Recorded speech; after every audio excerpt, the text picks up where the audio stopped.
I still remember the moment I first saw the messages on her phone.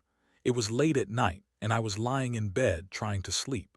The room was quiet except for the faint hum of the AC and the occasional creak of the house settling. My wife Emily was next to me, already snoring softly. I had been feeling uneasy all day, but I couldn't quite put my finger on why. Something felt off, like a strange weight pressing on my chest. I reached over to her side of the bed and my hand brushed against her phone. It was just lying there face down as it always did. I normally wouldn't touch it, but something nagged me that night. Maybe it was the way she kept bringing her phone to her chest, clutching it like a lifeline, or how she'd quickly hide it whenever I looked her way. I hesitated for a second, then grabbed it. I told myself I wasn't trying to invade her privacy, just a quick peek to ease my mind. The screen lit up, revealing a string of messages. I scrolled through them, heart pounding like a drum in my chest. My eyes widened. When I saw her name, Tom, popping up repeatedly, they weren't just casual texts, they were flirtatious, intimate. I saw exchanges about where they might meet, secret jokes, and even plans that sounded more like rendezvous than friendly chats. My stomach dropped. My fingers trembled slightly as I read one message. "Can't wait to see you tonight. The last time was so good, I still can't get it out of my head." I stared at that message, my throat tightening with a mixture of shock and anger. How could she do this? At our engagement party, no less. I remembered the night vividly, everyone laughing, the music, the champagne flowing. It was supposed to be our moment. Instead, she had been with him, secretly sneaking around. I felt a hot wave of betrayal surge through me like someone had punched me in the gut. I closed her phone quickly, my hands trembling. I didn't want her to wake up, so I slipped it back onto the nightstand, but my mind was racing. What else had I missed? Was there more? I wanted to scream, to throw something, but I stayed still, my fists clenched so tight I felt my nails digging into my palms. My head spun with questions and rage. How long had this been going on? Was it just last month, or was it longer? How could she lie to me? How could she betray us, our future, everything we planned, over some stupid affair? I sat up in bed, my stomach clenched. I looked over at her peaceful, sleeping face. Her chest rose and fell slowly, unaware of my discovery. My fists squeezed the blankets and I felt my jaw tighten. This wasn't some careless fling, this was planned, deliberate. She had betrayed me at a moment that was supposed to be ours. That night at the engagement party, I'd been so happy, so proud of us. And she was out there, sneaking behind my back. I knew then that I couldn't ignore this. It wasn't just a mistake. It was a betrayal so deep, I wondered if I could ever forgive her. But part of me was still trying to process whether I was overreacting. Maybe I was making a mountain out of a molehill. Just a moment of weakness, right? But deep down, I knew that wasn't true. The evidence was too clear, too damning. I stared at the ceiling, my mind racing, my heart pounding. I wanted to confront her, to hear her lie, to see her spin some ridiculous story. But I also knew I had to think carefully. This wasn't something I could just sweep under the rug or ignore. The trust was shattered completely. I could feel my stomach clenching tighter with every passing second. This was my life, my relationship, my future. And I was about to decide whether I would let her get away with it, or if I'd finally take control, put an end to her lies, and fight back. I just didn't know how yet, but I knew I couldn't keep pretending everything was fine. The truth had been staring me in the face all along, and now I had to decide what to do with it. The next morning, I woke up feeling like I'd been hit by a truck. My stomach was sour, and my head was heavy with a dull ache that refused to go away. I couldn't stop thinking about the messages. Her secret, her lies, the way she'd been so careful hiding everything. I kept going over it in my head, trying to find some flaw in what. I saw some reason not to believe it, but there was no denying it. The evidence was plain as day. She was still asleep when I got out of bed. I stood in the doorway, watching her breath evenly, her hair tangled on the pillow. I felt a cold rage bubble up inside me. How long had this been going on? Was she planning to keep it secret forever? Or had I just been too blind to see? The thought made my fists clench tighter, my nails digging into my palms. I knew I needed to confront her, but I also knew I had to be smart about it. I decided to act normal for now, gathering my thoughts and planning my next move. I couldn't just come at her with accusations. That would only make her shut down or lie her way out of it.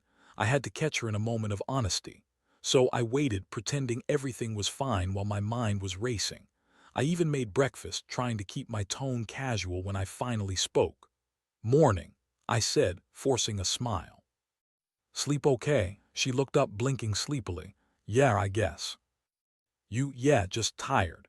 I took a sip of coffee, trying to look composed, but my voice betrayed me with a slight tremor. "Listen, Emily, I found something yesterday, something I wasn't supposed to see, and I need to hear the truth from you." She froze for a second, then glanced away, her face suddenly unreadable. "What are you talking about?" I set my mug down hard. "Don't act like you don't know. I saw the messages, the ones between you and Tom.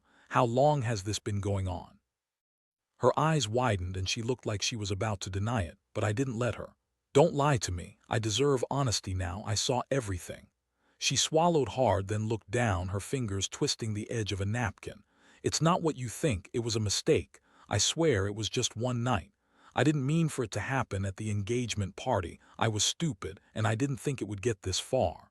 That made my stomach turn. The way she said it, like she was trying to apologize but didn't really mean it.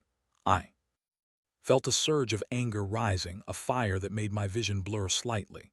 "Just one night, really? So all those messages, the plans to meet, the way you talk about him, none of that mattered?" She looked like she was about to cry.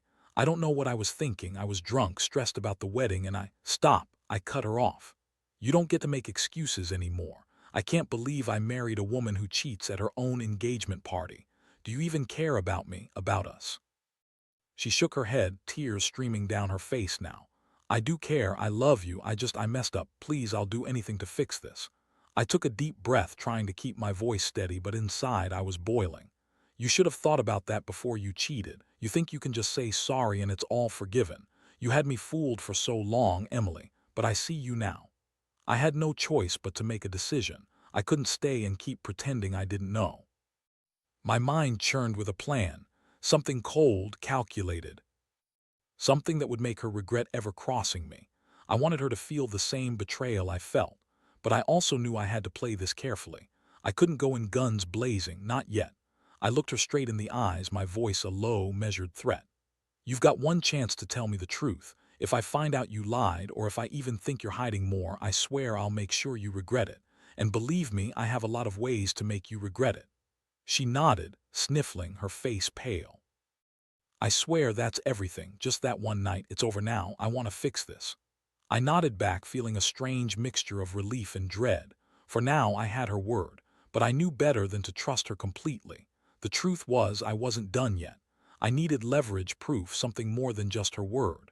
I had to prepare, plan my next move carefully, because this wasn't the end. It was just the beginning of something I didn't want to admit I'd become capable of: revenge. And I was ready to execute it. Over. The next few days I couldn't focus on anything else. My mind kept circling around her words, the secret messages, her betrayal at our engagement party.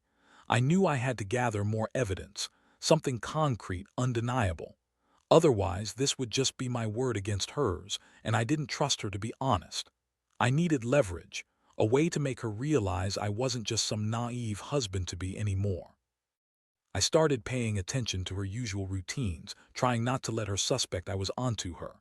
She was acting normal enough, but I noticed little things. How she became overly cautious when she was on her phone, or how she'd hide her screen every time I entered the room. Her phone was a fortress now, but I knew her passwords. She had no idea I'd been watching her closely enough to notice her slip-ups.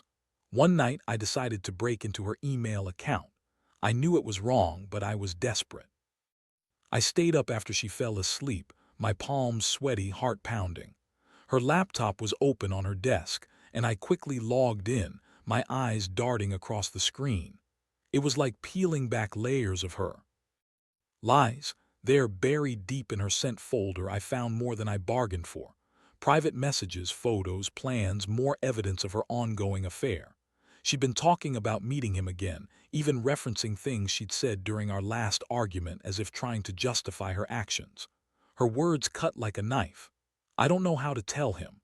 I feel so guilty, but I can't help myself. Tom makes me feel alive." I saw her admitting to another rendezvous scheduled for the upcoming weekend, and I felt my jaw tighten. I closed her email quickly, anger bubbling over. I couldn't believe I'd been so blind. How had I missed all this? I thought I knew her, but I was starting to realize I'd been living with a stranger all along. I needed to keep this stuff safe, so I downloaded everything onto a flash drive, making sure I had backup copies. This was going to be my ace, a way to show her she'd lost everything if she ever tried to deny it again. The next step was clear. I had to confront her again, but this time with proof. I wanted her to see that I wasn't just some naive fool. I was the one holding the cards now, and I wasn't going to let her get away with this. The confrontation happened late that night. I waited until she was in the shower and I slipped her phone out of her purse. I knew I was pushing boundaries, but I couldn't stand the thought of her manipulating me, lying to my face. I started going through her messages again, comparing what I found on her phone to what I'd discovered on her email. It all matched: more evidence of her ongoing affair, more reasons to believe she'd been lying the entire time. When she came back into the bedroom, I was waiting there, clutching her phone. She froze when she saw me. "What are you doing?" she asked, voice tight. "Just looking," I said coldly. "I want to see everything. I want to know how deep this goes." Her eyes darted around, searching for an excuse. "You have no right." "I have every right," I interrupted. "Because you've been lying to me from the start. I've got proof now. Your email, these messages, everything. You thought you could hide it, but I found you out." Face was pale, trembling. "Please don't do this. I was weak. I made a mistake. It doesn't mean I don't love you." "Love?" I scoffed. "You've been sleeping with your boss at my engagement party and you call that love? You've been lying to my face for months and you expect me to just forgive you?" She broke down then, tears streaming down her face, her voice trembling. "I'm sorry. I was stupid. I don't want to lose everything. Please give me a chance to fix this." But I'd already decided. I wasn't about to be a fool anymore. She'd shown her true colors and I was done pretending I didn't see. I set her phone down, coldly staring at her. "You want to fix this? Fine, but I'm going to make sure you regret ever crossing me. You're going to wish you never betrayed me because I have a plan." She looked at me, eyes pleading. "What are you talking about?" "You'll see," I said, voice low and deadly. "You're going to wish I'd just walked away." I had no intention of letting her get away with this, not without consequences. I'd been betrayed and now I was ready to turn the tables. I just needed one night to set everything in motion, one night to make her feel what I was about to unleash. The revenge I had planned wasn't just about hurting her. It was about making her understand that betrayal always comes with a cost, and I was just getting started. That night, I couldn't sleep. My mind was a mess of rage, betrayal, and cold calculation. I'd gathered enough evidence: her secret emails, the repeated text messages, the moments she let slip her true feelings. But now I needed a plan that would make her feel the weight of what she'd done without crossing the line into something I'd regret. Revenge, I realized, was a delicate art. It had to hit her where it hurt but stay within my control. I stayed up late, scrolling through the files I'd saved, trying to think of how to turn this all into a lesson she wouldn't forget. I knew I couldn't just confront her again and hope she'd come clean. No, I needed her to see that I was serious, that I had the upper hand now. First, I decided to send a message, an anonymous one, something that would make her question everything but wouldn't reveal I was behind it. I set up a burner email and crafted a simple message. "I know what you did. You can't hide from the truth forever." I sent it from a different IP address, making sure she wouldn't trace it back to me. That way, she'd start feeling paranoid, wondering if someone else knew. Next, I planted a small device in her purse. Nothing invasive, just a tiny recording device I'd bought online. I wanted to catch her in the act again, or at least hear her conversations if she slipped up. I kept it hidden in a pocket, making sure it wouldn't be obvious when she reached for her things. Every time she touched her purse, I knew I'd get more snippets, more proof of her ongoing lies. The following morning, her behavior was different. She seemed tense, jumpy even.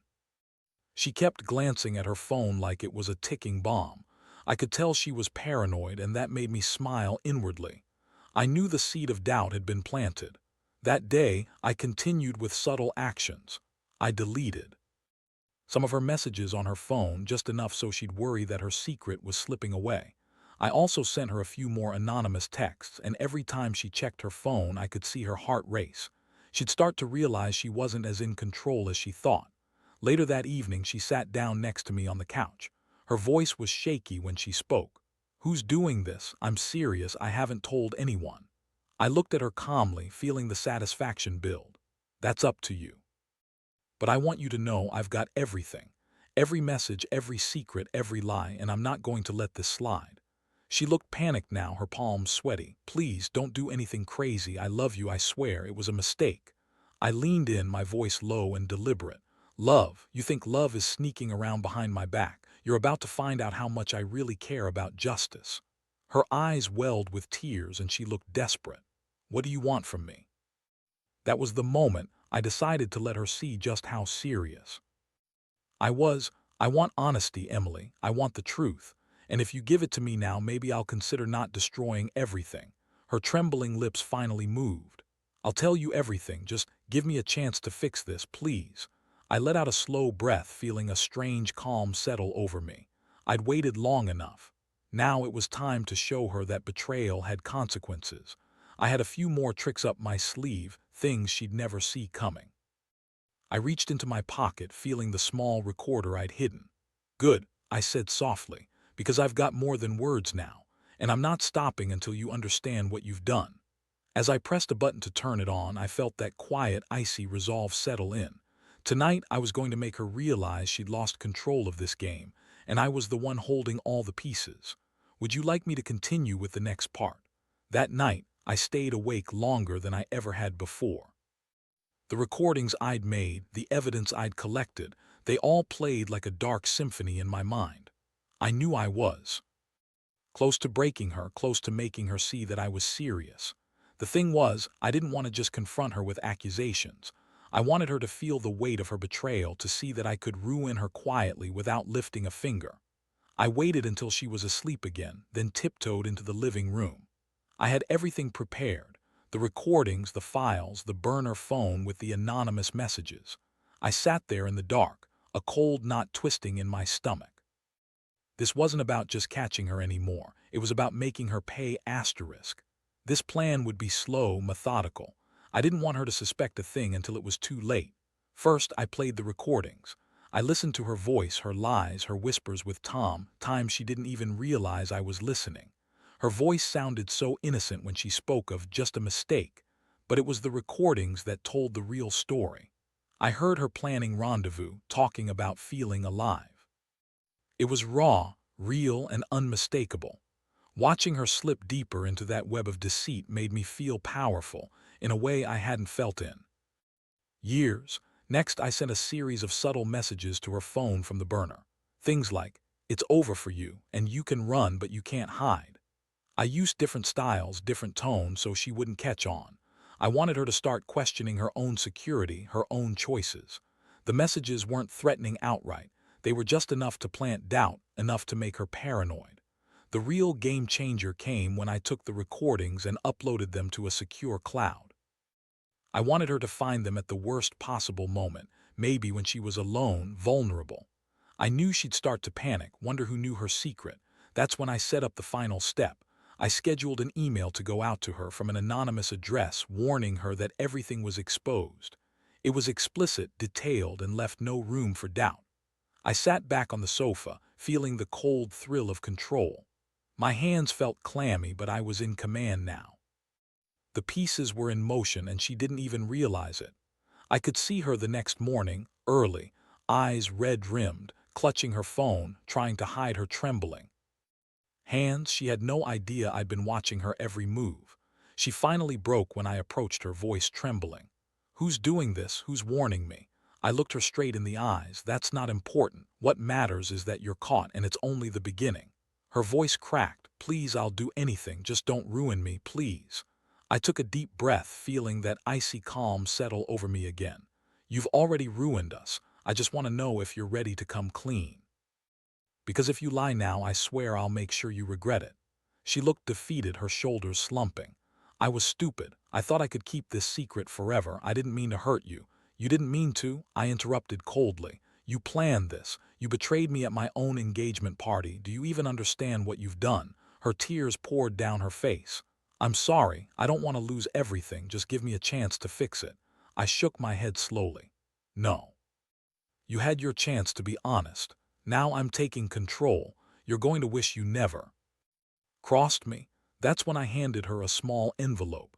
Inside was the set of keys to her apartment and our shared savings account. "You're leaving tonight, pack your things. You're not staying here anymore. If you want to start fresh, it'll be without me." Her eyes widened in shock. "You're kicking me out after everything?" "Yes," I said quietly, "because I don't want your lies near me anymore. You've lost your right to be part of my life. This is your last night here." She clutched her chest, choking on tears. "Please don't do this. Give me a chance to make it right." But I'd already made up my mind. I knew that trust was broken beyond repair. That night I watched her leave, keys in hand, her trembling figure disappearing down the street. I felt a strange mix of relief and emptiness, knowing I'd finally taken back control. As I shut the door behind her, I realized I'd learned something crucial. Betrayal doesn't just hurt, it transforms everything. And sometimes the only way to heal is to cut it out completely. That's what I did. I kept the evidence, filed the papers, and moved on. Because some betrayals are too deep to forgive, and you have to act accordingly. Would you like me to continue with the final part? In the days that followed, I felt a strange sense of clarity I hadn't experienced in a long time. The house was eerily quiet now without her footsteps or that faint scent of her perfume lingering. I'd handed her the keys, watched her disappear into the night, and closed the chapter I'd never wanted to write. The evidence I collected sat in a secure folder, proof of her lies, her betrayals, reminding me that I'd finally taken control of a situation I once felt helpless about. Moving on wasn't easy. Every time I saw her face in my mind, I felt that familiar surge of anger and sadness. But I also felt lighter, like I'd finally cut free from a burden I'd been carrying for too long. I knew I'd made the right choice, even if it hurt. The trust was beyond repair, and clinging to what was broken would only keep me chained to the past. I changed the locks, cleared out the photos of us, and filed for divorce. I wanted a fresh start. Clean break, something I hadn't realized I needed so badly until now. I made sure everything was in order, and I moved forward with a sense of calm that surprised me. I'd learned a brutal lesson. Sometimes the only way to reclaim your life is to rip out the roots of betrayal and start over. Looking back, I realized that my instincts were right all along. I wasn't overreacting. The red flags I saw, her secretive phone habits, her evasiveness, those were clues I ignored for too long. Trusting blindly only set me up for heartbreak. The evidence was clear, and I should have trusted myself from the beginning. Now I'm focused on rebuilding my life. I don't have her anymore, and honestly, that feels like liberation. The pain of betrayal will fade, but the lessons I've learned won't. I'll never forget the moment I found her messages, or the sting of realizing I'd been played. But I also know I'll be stronger because of it. So to anyone else out there who's in the thick of it, feeling confused or betrayed, trust your gut. Don't dismiss the little red flags. And if you have proof, don't shy away from using it. It's your life. And you deserve honesty and respect. Sometimes the only way to save yourself is to walk away and rebuild from the ruins. As I walk away from this chapter, I feel a strange sense of peace. I've taken my power back, and I'm finally free from the lies that once held me hostage. That's the real lesson. Betrayal hurts, yes, but it also teaches us to value ourselves enough to walk away when necessary. Because, in the end, no one should stay in a relationship that's built on secrets and lies. Not even for love.